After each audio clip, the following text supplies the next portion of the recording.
What's up, everybody? Welcome to the Chris Gunther Show. Thank y'all so much for watching. Remember to like and share this video. I would greatly appreciate it. On today's show, we are so honored to be sitting beside a Youngstown legend, a boxing legend, ladies and gentlemen, the one, the only, Ray Boom Boom Mancini. How you doing today, Good, champ? Chris, thank you, buddy. Appreciate you having me. Appreciate you for opening up your home, taking your time out with us. A very busy man, so we greatly appreciate it. So, champ, let's get right into it. This city in general has a lot of turmoil right now. Yeah. And I just wanted to shed some light on how we can positively affect it to go in a positive direction. What would be some of the things you would recommend? Well, anything I recommend has already been recommended. Look, I'm not a political guy in any sense, and I know that. I'm friends with everybody down in City Hall, and our mayor is doing the best he can do, and City Council. But there's got to be somebody who leads. I don't mean this in disrespect, but it's going to come off that way, with common sense. Right. Look, we got a downtown. Everyone knows that to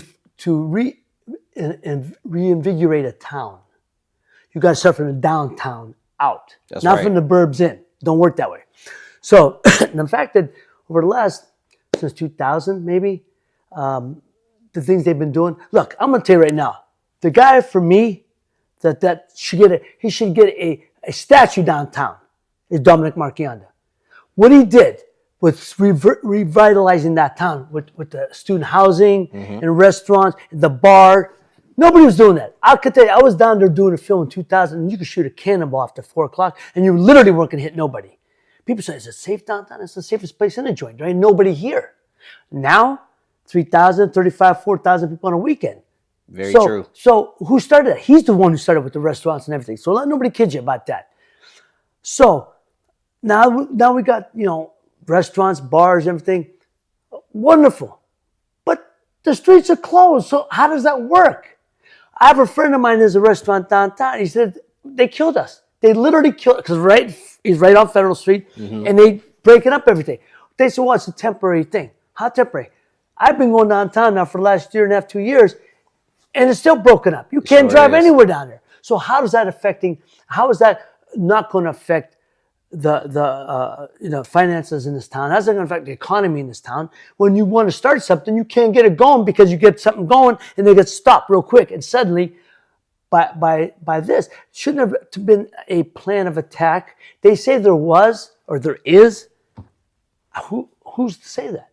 And then you read and you hear and you see on TV the city, the law side of the city government getting jammed up now. They're getting sued with problems now because they themselves are being sued because I'm trying to get exactly because basically they couldn't make a decision. Basically, it came down to decision making, and they haven't made a decision, and they say they did, but they didn't. To everybody else, they didn't. They obviously didn't, verbalize that or translate that to the public. So they're being sued for negligence, and it's like, Jesus, man, it's a trickle down effect, and it's got to be. Look, I love our Mayor Tito Brown as an individual and as a man, and I'm doing the best he can do, but it's got to start from the top, trickle on down. So I don't know our downtown is a mess. I love going downtown, but I ain't going downtown until I can. And obviously, we know the situation with the parking. You can't park. So how do you want people to come downtown if you can't park? If there's nowhere to park? And people say, oh, there's places to park. Well, tell me where. I don't know where. I would like to know that as well, because I think one of the most challenging things, especially with our generation coming up, is we're trying to see change happen within the city. But it seems like those that are really the head dogs and those of the head honchos aren't really doing their part. And it makes it significantly harder for the next generation coming up. Well, Chris, look, Youngstown's always, even from years ago, and I remember when I was on the climb as a fighter. Look, the town's always been great to me. They treated me wonderful. They've done so much for me. But over the last couple of years since I came back, I returned in 2014. And over the last 10 years, 9 years, going on 10, I've tried to do some things downtown. and I've had meetings downtown. And the best way I can say it is I could talk to that wall and get more of a response. I could talk to my wall and get more action. And I don't mean it because I like the people. I don't like the business. I never really had to deal with Youngstown politics. I never really did. I kind of was always, when I was fighting, I was kind of always, I had a buffer in between with my lawyers and my, and everything else, because I was just a fighter. I wasn't really, I was representing the town. There was a lot of things going on with the town, bringing fights to the town, and so on and so forth. So I'd have to deal with that. And then after I retired, I did some work. I did a lot. I did about 4 film projects downtown, and town's wide open for me. Wonderful. Anything we can do. Over the last 9 years, the things that I was doing, I was able to do, film projects I brought to them, and brought some financing mechanisms for the city that were one was an overseas financing mechanism that brought instant money into the local economy, instant money into the city. And they thought, you'd think I was speaking a foreign language. And so I said, wow, now I get it. Now I understand why there's such a problem and such a headache with the local. Again, lovely people. I like the people individually. I like what they're trying to do. I'm just saying, but there's a disconnect from our city council, from our city government, to the law firms that represent the city, to the people. There's a disconnect. And, I hate to say it, but it seems like the downtown, city politics seem to do business as usual. That's not a good thing. Everything you have to evolve. Everything's an evolution, right? So I'm not so sure that we've evolved over the last 20-something years as we should have or as we could have. And I think there's a certain reasons for that. There's been certain instances that's kind of affected that. We know, but I think the best thing we have, though, and I appreciate it, is that is the float loan initiative. I think the float loan initiative the city offers for businesses is wonderful. I know it helped revitalize the town, but the same thing that helped revitalize town helped hurt the town too. I think that's one of the challenges. It's like a pro and con with everything. On this side, we're going to help you, but on this side, it's going to also hurt us in the same sense. And we're trying to figure out what's the best way to collectively combat that, because at the end of the day, there is a changing of the guard literally happening right in front of us. And in terms of what the city is trying to do, in terms of those that are, on the come up. So I feel that, these are the kind of conversations that are needed, because it's something that we're trying to benefit from. But the reality is, the people have to want to do their part. What do you feel is something that maybe some of the citizens can do to make sure that we kind of get out of this negative mindset of Youngstown? Well, I think when you vote, you got to vote. You got to put people who are progressive, progressive mentality. To put in the same old, the same old dog and pony show that's been put in many cases. Well, obviously it ain't working. But Youngstown's, kind of, well, if it ain't broke, don't fix it. I've seen that happen a lot of times. And we need young blood. We need young, upcoming, open-minded thinkers who have a vision for the town. There's no vision right now. I mean, they did. And then somewhere along the way, it got stopped because you can't drive anywhere downtown. They got go over here you got on Boardman Street, you got stuff going on, and then you got stuff on Federal Street, and then you got every street there's something going on, and they're not finishing any of it. There's got to be a method to the madness. There's got to be. But look, I love our city. I love what they're trying to right, and I like what they're trying to do. And I have a lot of respect for the people in office who are doing the best they can do. They're doing the best. Okay, let me clarify. I don't know if it's the best they can do. That's what I want to say. They're doing what they think is the best they can do. I'm thinking there's things that could be done better, obviously.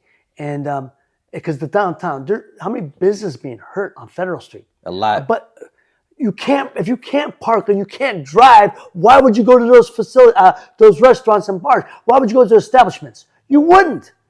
So what's going to benefit? Well, 224 is going to benefit. Mahoning Avenue is going to benefit. Other places are going to benefit, but it ain't going to be downtown. So I mean, like I said, I have my own. I'm going to have my own discussion. I've had my own discussions with them. I'm going to have further discussions with them. What I'm trying to do, what I want to do, what can be done. It's not wishful thinking. It can be done, but it's got to be collaborative effort, and I got to get some help, man. I believe one of the greatest things about this city is it produces people that are go-getters. Yeah. We all know how that. this area was back in the day, and to see somebody of your stature who has went on to have a very successful career Thank you. in boxing, but to come back and say, no, this is still my home and I would like to help. Where does that for you come from? Well, I was in California for 30 years. I've lived in California. I lived in California longer than I lived anywhere else, and maybe longer than I live here, eventually. I went out there in 1985, went down, I just retired from boxing. I'd been represented by the William Morris Agency, so I was getting offered, entertainment, acting projects, endorsements, and plus I thought change of scenery, the sun, why not? California living was why not? So I was out there for, it might have been 30 years. And the reason I came back, my youngest went off to college. I sat down with my oldest and said, look, I have an opportunity to go home and for business purposes, and but I'm not going in because I'm with them every day, Right. But they were old enough, and they said, Pop, you did your job, go. We'll come see you, you'll see us, go. So which I appreciate it. So I came back, and me and my wife, I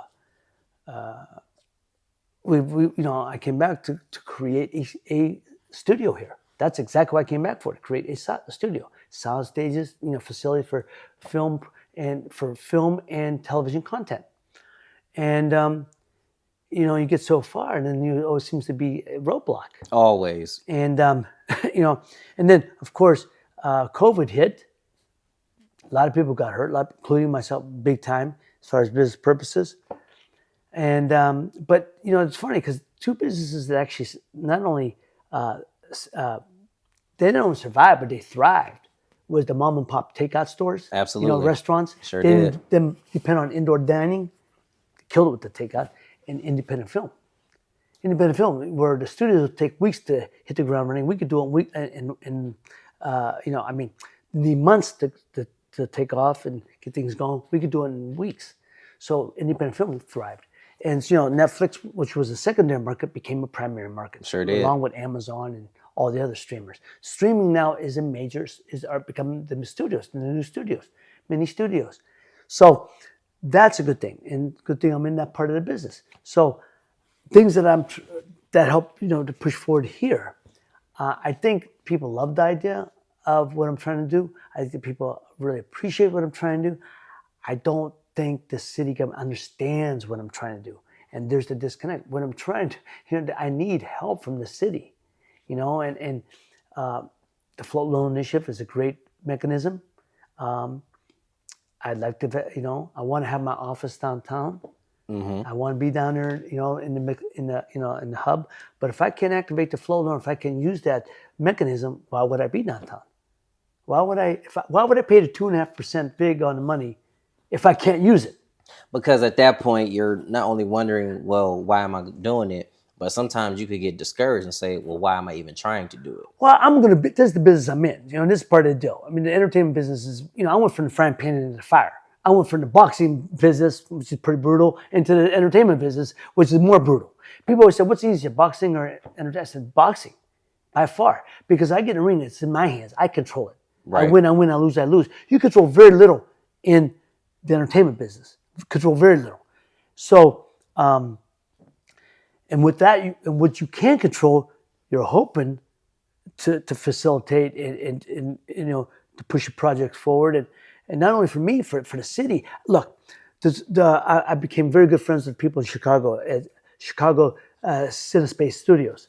The biggest sound stages, I should say, east of Chicago, of California. Mm-hmm. They do all Chicago Fire, Chicago PD, all those. They did Empire there. They started it in 2002, and then they started it in 2011. And in 13 years now, they've put over $10 billion into the local economy. $10 billion. And they've created over 8,500 permanent jobs for the city. Now, permanent jobs, but then there's people coming in and out as freelancers. That's right. So that's what I'm looking to do here. So the gentleman, I get to be friends with the gentleman who was the owner. And he said, you could do this in Youngstown, Ray. He said, I can help you. He says, but you need help for local government. So this is why I say I tried to partner with the local government, but I'm also trying to partner with when things get going, I want to partner with YSU because they partnered with Loyola College in Chicago to do to use their students as interns, actors, working on the crew to learn the business. So they've created so churn of content along with the turn of people who are you're keeping in town. So if you're training people locally, they stay there locally to work on content, and that's what I like to do here. Right now, people have to leave to New York, California, other spots, Atlanta, where the production destinations. We want to make Youngstown. My goal when I came back, and I'm going to do it. I'm going to make Youngstown a production destination. People, and it can just be my own. It could be yours. It could be anybody's. I have several friends of mine in the entertainment business, several directors, major directors. They're good friends of mine. And he said, Ray, you go back there. We got some projects in the $10 to $15 million range. We'll bring them back there. See, Youngstown, we're not going to do the $50 to $100 million films because that's Pittsburgh, that's Cleveland. That's the bigger market. Bigger markets. But that $1 to $15 or $1 million film, independent film, we're ideal for. And I can do that. Even with it, with that $1 to $5 million budget, you can still create something magical. It's funny you said that. That's the magic number. You just said the independent film right now, there's a certain methodology which my company follows. It's been proven successful, and I believe in it. And especially with my discussions with the studio heads and the head of distribution at these studios and Wall Street investment guys who are looking for what type of films to make to invest in for their clients. There's a certain methodology: $1 to $5 million, $2 to $3 is a sweet spot. But $5 million you can go up to depending on the actors. So $1 to $5, it's $1 to $5 million, $2 to $3 million is the sweet spot. You got to have a production schedule, meaning 25 days, no more than 25 days. You got to have a finance, you have to have a financial budget for your film, which you should, like I said, you got to have that clearly. You have a day out of days. So like I said, 25 days is ideal. And you got to have one star attached. See, the days of me, you, and two of your buddies and my two sons going to make a film, those days are gone. And then going to Sundance, hoping it gets picked up and we're going to be the new. No, those days are gone. You got to have one star attached. And that's the problem people think. See, and I'm not talking about the guy who's on the commercial, he's doing the Geico commercial, or who's the valet down the street, or he's the waiter at the local restaurant. You got to have a star attached, a true star that translates into international value.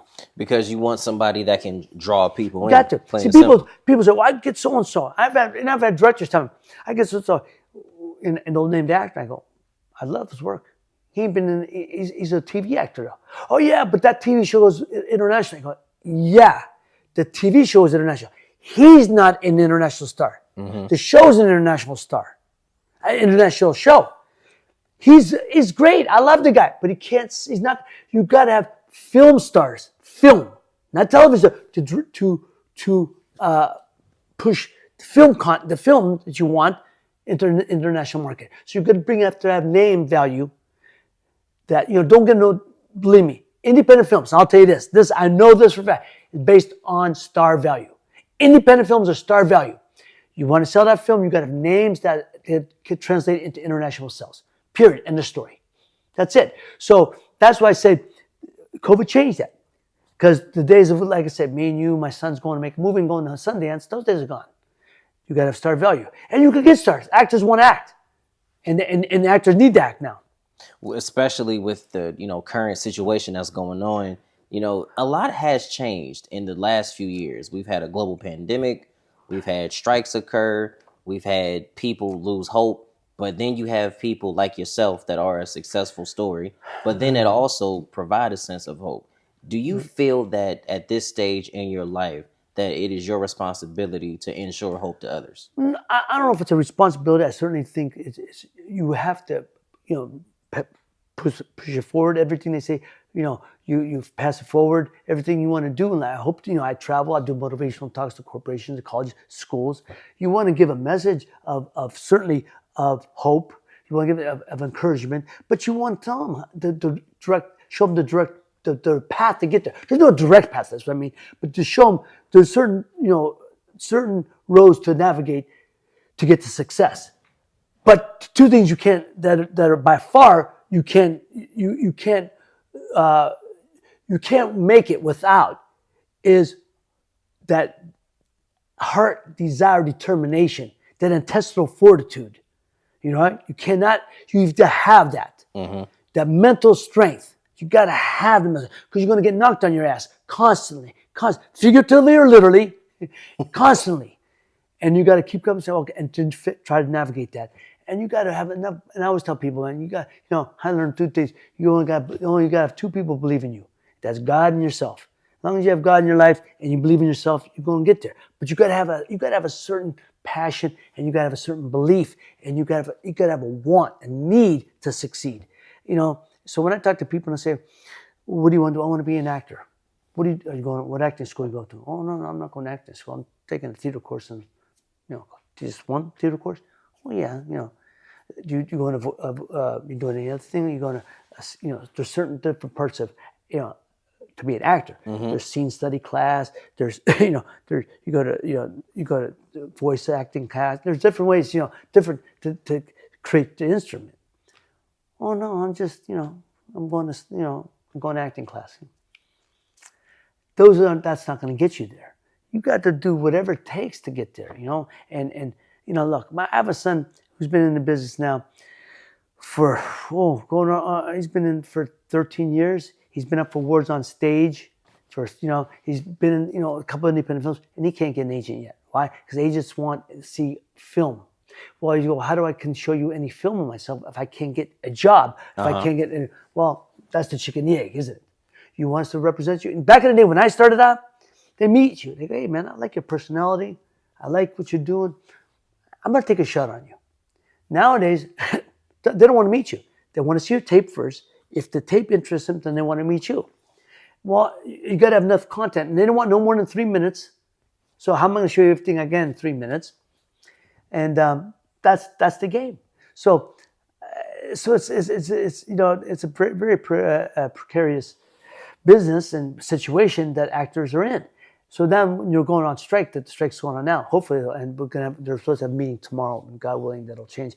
I hope it changes as well. They have to, because the next meeting won't be till spring. And the business can't sustain. It can't sustain, won't sustain if that's the case. So, but anyhow, that's what I'm saying.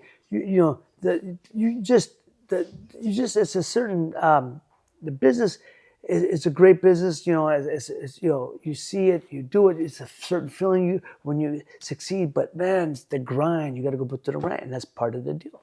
Coming from this area, we know about the grind all too well. You started on the south side of Youngstown, Ohio, started fighting and started boxing. And, we understand that with that comes a lot of sacrifice. Oh. What were some of the things that you had to sacrifice to be successful? Well, you have to sacrifice your family life, your social life, food you like, when you're being a fighter. But you got to sacrifice everything. You got to sacrifice your social life. You got to be put in the work. You got to sacrifice, the days of bouncing with your friends here, the clubs and in the bars. You got to drink. That doesn't mean you can't do it occasionally, but the regularity of it changes. You got to get into your craft. You got to study. You got to read the books. There's acting books. Some that I really recommend that you read and digest it. Go to class. And you can watch nowadays during the COVID. There's actors like Robert De Niro and there's Dustin Hoffman doing, acting on. You could go on YouTube now and get acting classes. They're doing them. They're giving acting courses on Zoom or something. Right? Yeah, they're on different apps. Learn and digest as much as you can, and then you got to be able to translate your own life experiences into that. And that's what makes success. But look, nobody's gonna be successful at anything. What you're doing the grind. You're doing it. You're taking.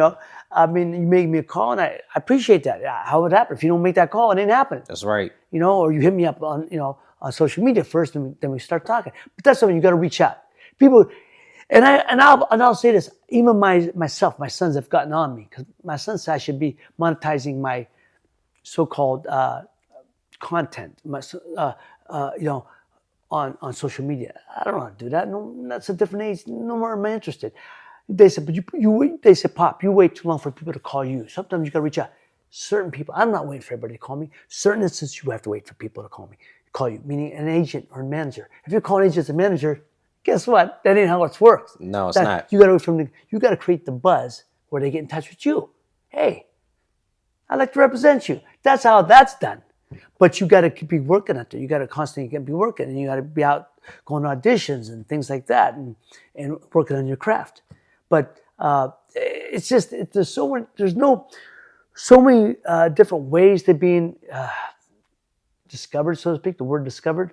There's not really one way anymore, But you hear all the stories, but the actors got in a soda shop, that happens. It happens. Not likely. I wouldn't count on it. Or good-looking guy, in the store, man. You look good-looking guy, man. You ever been on camera before? No. I got, So that type of stuff, right? So there's ways of it being done. There is no right or wrong. It's just you gotta put in the work, and I think that's the problem with too many people that are not willing to do the grind. The work you put in, it has made you an international boxing Hall of Famer. And that is not something that came easy. No. But even from that, you pivoted into a successful acting career, and you're pivoting in terms of, trying to give it back. Yeah. And a lot of people have told me that you just have a heart full of gold. Where do you feel that you got that from? I don't know. That's very kind. Very nice words. I appreciate that. Look, my parents, I think it starts with your family. Your parents, they teach you, my parents instilled I always said, my father used to say, Raymond, he's my inspiration. He's everything I wanted to be as a man, as a father, as a husband, as a fighter, everything I wanted to be. But my father, had a fifth grade education. So being a fighter, so when he retired, he worked in the steel mills, not steel mills, fabricating plant, general fireproofing, GF on the north side. He worked there for 40 years. And, in between being laid off, something he did really had to do for his family. He worked on the city, with the city for a while. But that's where he worked mainly, right? The reason I'm telling you that, my father would say to me, Raymond, I love you just because. You're my baby. And I didn't need to say, because I did something great, or he used to tell me all the time. My father was very loving, my mom and dad both. Very loving, affectionate, hugging me, kissing me all the time. So I always knew I was loved. I didn't need affirmation from my parents, like a lot of people do. And he says, and the reason I'm telling you is I always say my father was my inspiration. He was everything I wanted to be. But my mother was my motivation. My mother made me believe I was 10 foot tall. My mother made me believe I could accomplish anything in this life. That the only limitations I had, she'd say, Raymond, the only limitations you have are those you put on yourself. You could be anything you want, you could do anything. And she was the one who taken me to when I was Little League baseball, and Pop Warner football and basketball. Yeah. And being a full-time mother. And my mom did, my mom was I grew up with Tupperware. My mom was a Tupperware dealer since I was 6 months old. So I literally grew up with this stuff. So she was doing bowled two leagues for 50 years, social life. But she was a full-time mother. She became a teacher. And she just got a teaching degree and was a substitute teacher. And people to this day tell me what a wonderful impact she made on them. My mom was a Renaissance woman. Long before that word, Renaissance woman, Renaissance man, that's words you'll hear to of it. She was way before her time. Way before her time. So, my father had a fifth grade education. My mother had 140 IQ. She had Mensa mentality. Correct. So, and for 54 years they were married to my mom passed. So my point being is, how does that work? When they say opposite attract, you ain't lying. Because, man, you're going to get no different. My mom was born in Jersey, raised in New York. That's where my father met her. My mom lived most of her life here, obviously. They eloped when she was 19. Tell me anybody who's eloping now. I tell my kids, elope. Come back. We'll have a party. We'll have a party. Because you know what the guy told me once? This is true. Think about it. How many people, right? I tell people this all the time. They go, yeah. Because, you know, I liked it so much, I did it twice. I love it. Yeah. I love being married. I love my wife. Me too. I'm deeply in love with my wife. And you know, you make up for the mistakes you did the first time. I'm not going to be, I'm a different, as I always tell her all the time, I'm the best as a father, as a man, as a husband. I'm the best I've ever been now at this point in my life, right?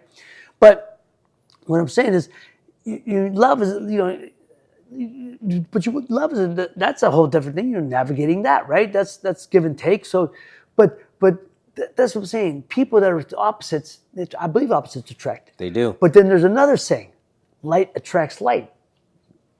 Dark attracts dark. 100% right. So, you know, but my parents couldn't be no diverse or different than my mother and father, and yet, yeah, they were, and so I am a conglomerate of both. I wanted to be my father. I saw what you know. So, but my mother was the one who made me believe. My father said, "Raymond, you don't have to do anything. You just be my, you know, I love you no matter what," and that was beautiful. I didn't have to prove that to him because he loved me no matter what. I know that. But my mother, man, you got to use the talents you have. God give you so much talent. Use it the best you can.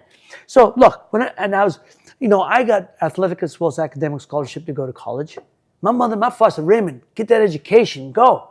I said, no, I don't want to win that title for you. What's he going to say? You know, I had a professional baseball offer. You know, so I turned out, thanks, you know, I always want to be a fighter. So when people say to me, when did you know what you wanted to be? I said, since day one. I never knew I wanted to be anything else.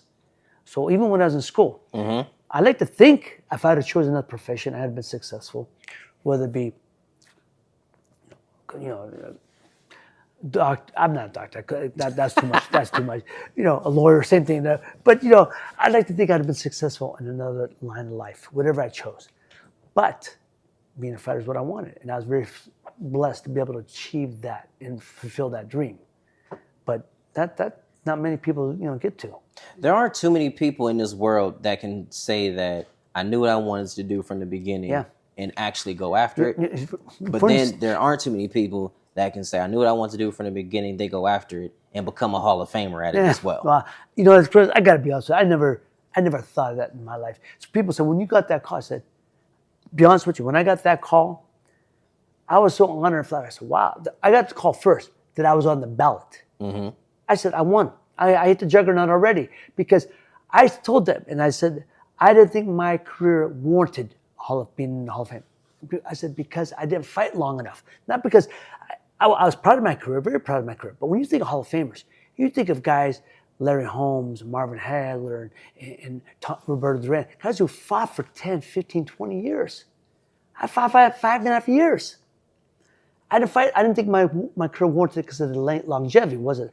But I'll never forget what the guy said to me on air, on the phone. I'm sorry. He said to me, no, I disagree with you, Ray. I disagree with you. He says, I think that it wasn't the quantity of your fights, it was the quality of your fights. I said, I'll take it. I'll take it. So that's, man, this is the dog. She's wheezing over a storm. Jesus, man, will you stop already? It's like as soon as you told him to stop, it was like, nah, watch this.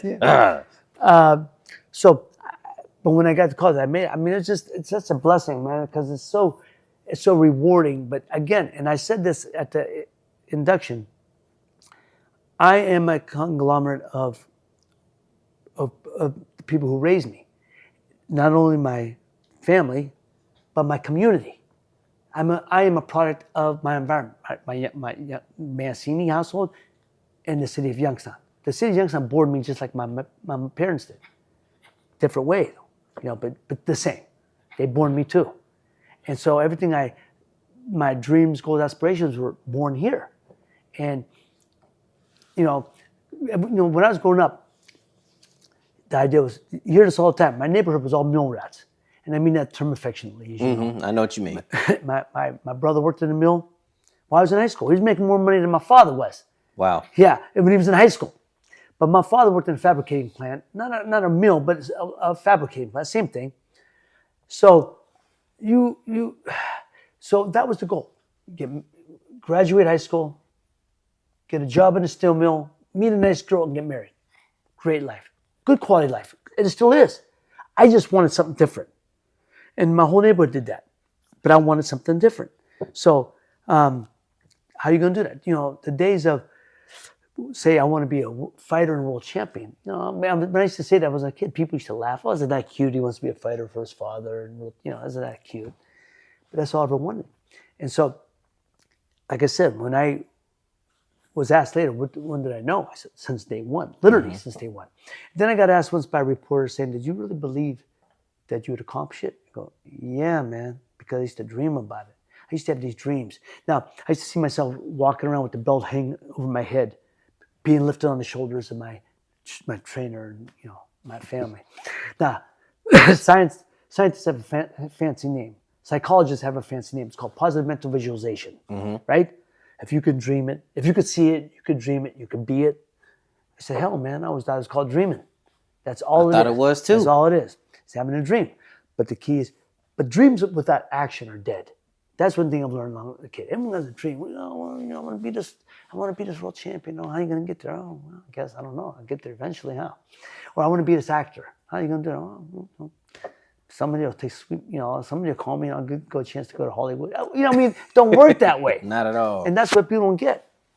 And we were talking earlier, you want to be a newscaster or a radio personality. You go to school for that, right? And then you go to markets for that.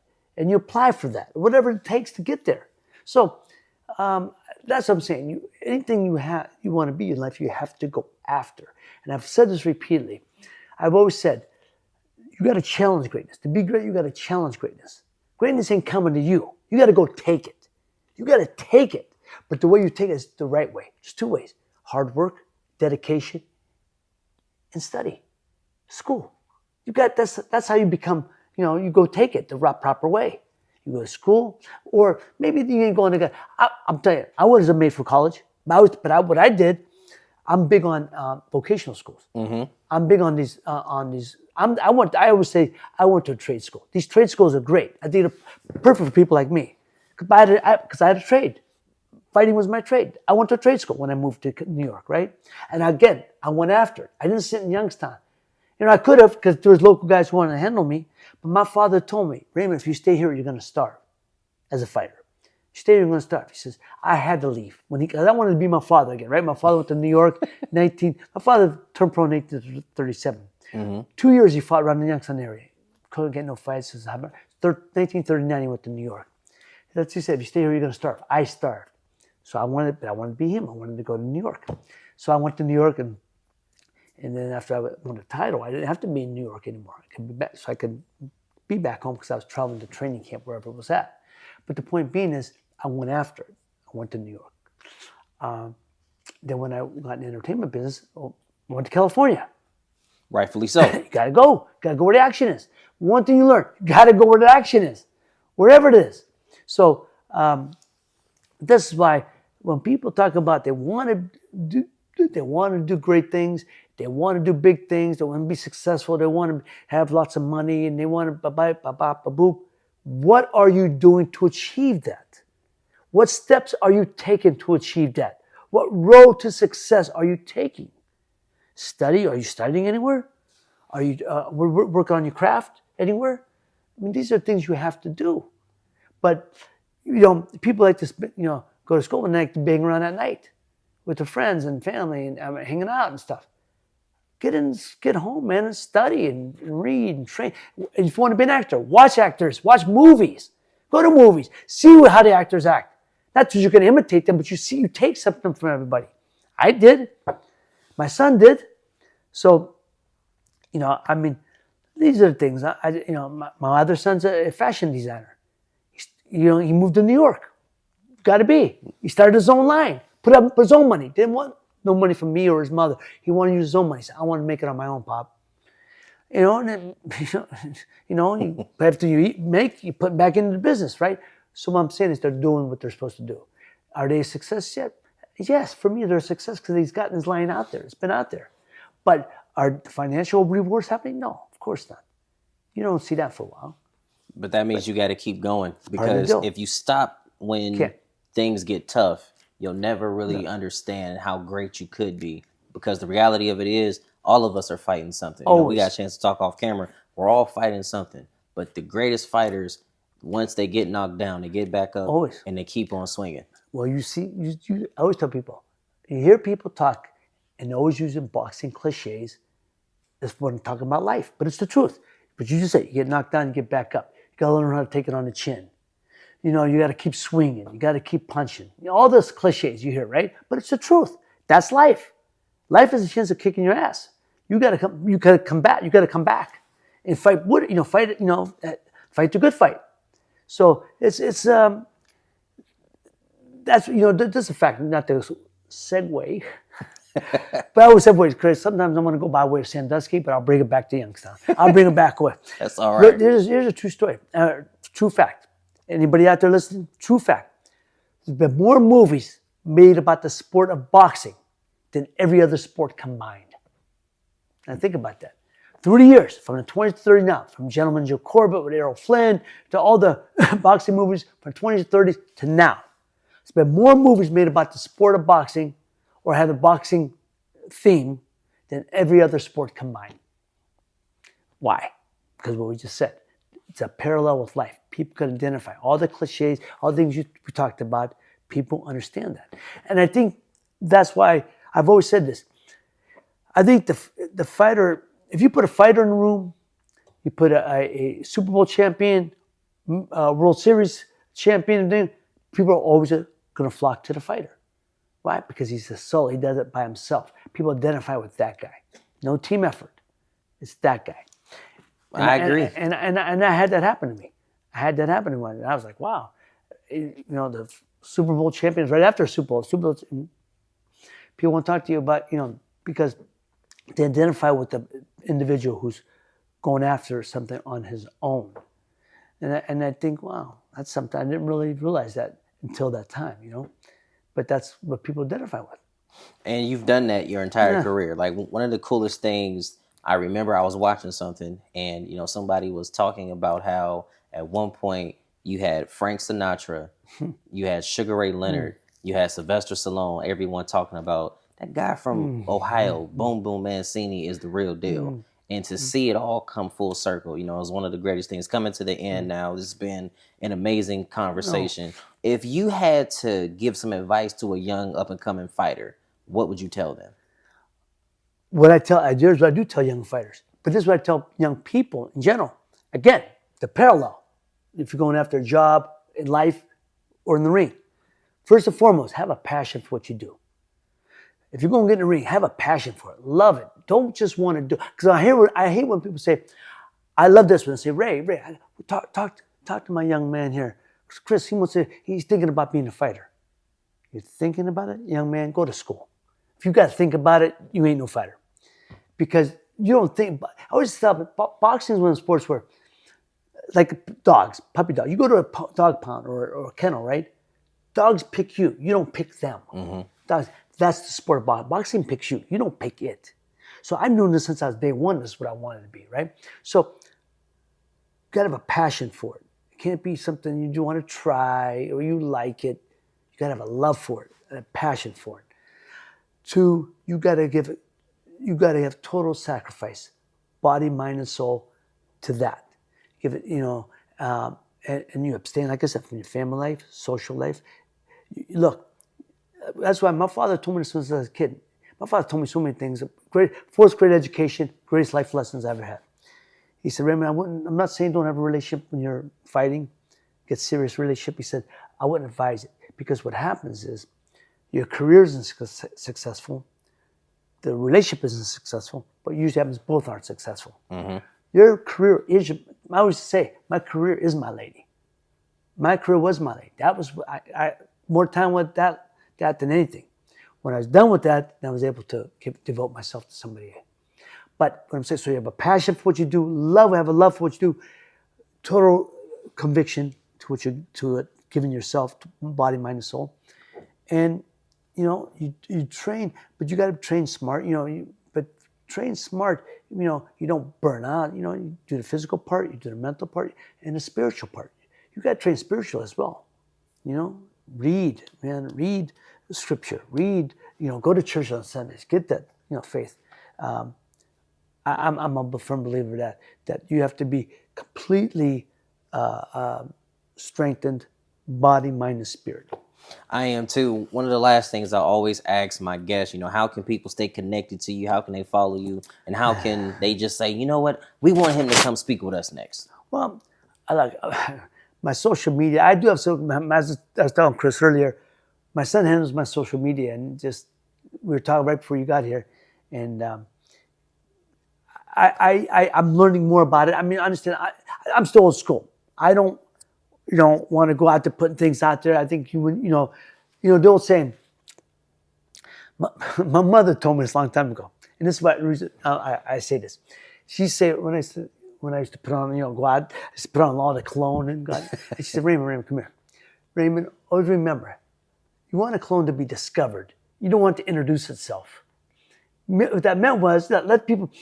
So it's the same thing with social media to me. Let the people discover you.